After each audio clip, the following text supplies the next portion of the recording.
Hello दोस्तों, नमस्कार। आज की कहानी है चोर की चिट्ठी। सुबह सुबह मंदिर की घंटियों के साथ ही अलका जाग उठती थी और उसकी रोजाना की दिनचर्या शुरू हो जाती थी। लेकिन आज मंदिर की घंटी के आवाज के बाद भी वह बिस्तर से नहीं उठी।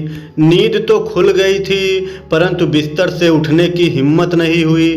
थोड़ी देर लेटे लेटे पंखे को निहारती रही। फिर जब बेचैनी होने लगी तो बेमन से बिस्तर से उठ गई। स्टोव पर चाय का पानी रखने के बाद बोझिल कदमों से अखबार लेने के लिए मेन गेट की तरफ चल दी।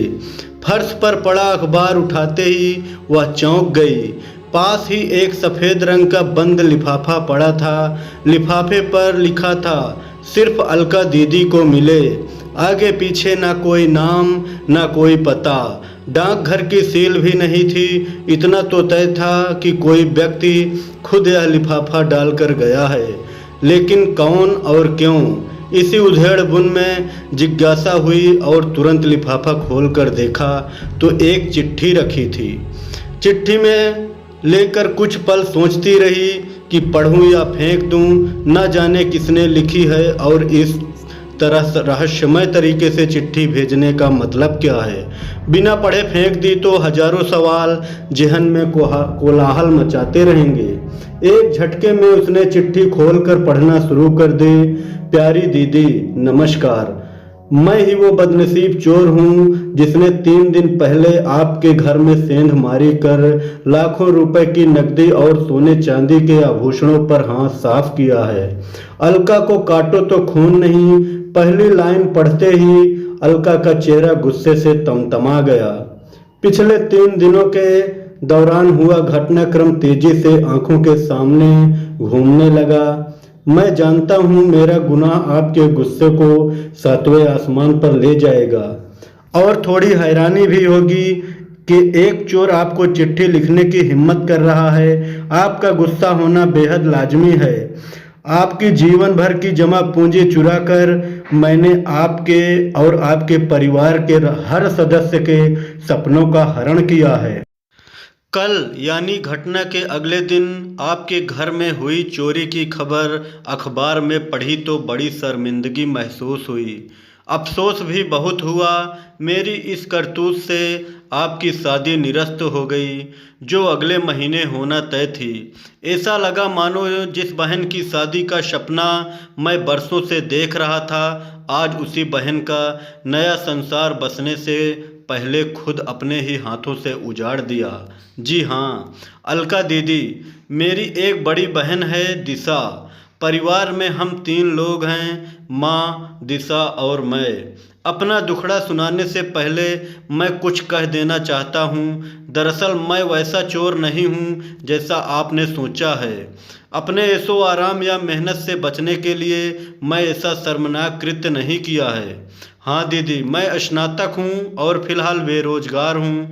पिता का देहांत मेरे बचपन में ही हो गया था। माँ ने सिलाई कढ़ाई और घरों में काम करके हम दोनों भाई बहन का लालन पालन किया, और माँ के बलिदान व जुनून की बदौलत ही हम दोनों स्नातक तक पढ़ाई कर सके। फिलहाल किसी छोटी मोटी नौकरी की तलाश में हैं, लेकिन काफ़ी चप्पलें घिसने के बाद भी नौकरी से बहुत दूर हैं। बड़ी बहन की उम्र शादी के लायक हो चुकी है। उसकी आंखों में शादी को लेकर सजने वाले सपने मुझे साफ नज़र आते हैं, लेकिन घर की आर्थिक स्थिति के चलते वह खामोशी धारण किए हुए है।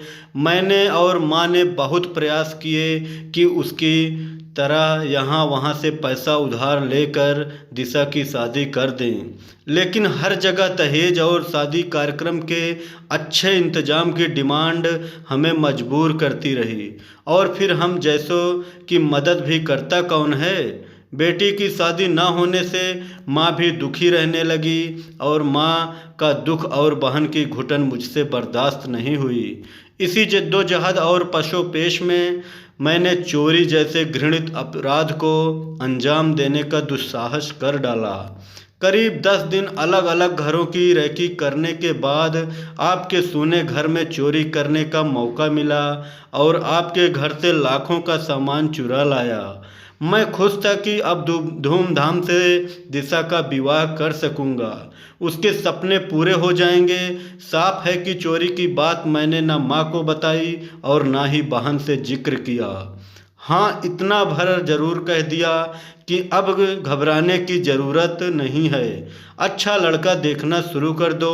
शादी के लिए रुपए व आभूषण का इंतजाम मैंने किसी तरह कर दिया है। माँ व बहन दोनों ही बहुत खुश हुए। इतने खुश हुए कि उन्होंने यह भी नहीं पूछा कि बेटा इतने पैसों का इंतजाम कहाँ से और कैसे करेगा। शादी की बात सुनकर तो दिशा का चेहरा शर्म और खुशी से दमक उठा। उसकी खुशी देखकर मैं गदगद हो गया। पहली बार एहसास हुआ कि अपनी जिम्मेदारी और कर्तव्य का निर्वहन करना कितना सुखद और मन को आनंदित करने वाला होता है। बहन की शादी कर हम दोनों माँ बेटे मानो चारों धाम की तीर्थ यात्रा कर लेंगे। लेकिन क्या एक बहन की जिंदगी उजाड़ कर दूसरी बहन की खुशियाँ खरीदी जा सकती हैं? आपकी आंखों से बहते आंसुओं से मेरी बहन के जीवन में कभी खुशियों की बारिश नहीं हो सकती। दीदी, मनुष्य को इतना भी निर्दयी नहीं होना चाहिए कि वो अपनी खुशियों के लिए दूसरों का घर संसार उजाड़ दे। दिशा के भाग्य में यदि शादी की खुशियाँ लिखी होंगी तो वह हर हाल में उसे मिलकर रहेंगी। बड़े बूढ़े कहते भी हैं कि भगवान ने सब की जोड़ियां बनाकर ही नीचे भेजा है।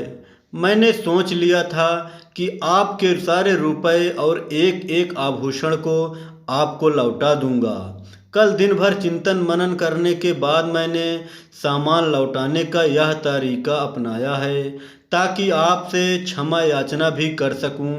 हो सके तो मुझे माफ़ कर देना दीदी। मैंने आपका सारा सामान एक थैले में रखकर आपके घर के मेन गेट से टिका कर रख दिया है। जब तक आप सामान नहीं उठाएंगी मेरी नज़र उस पर जमी रहेगी ताकि कोई और सामान ना चुरा ले। एक साथ कई तरह के भाव अलका के चेहरे पर आकर धमा चौकड़ी करने लगे। चिट्ठी हाथ में दबाए वह बहुत तेजी से दरवाजे की ओर दौड़ी।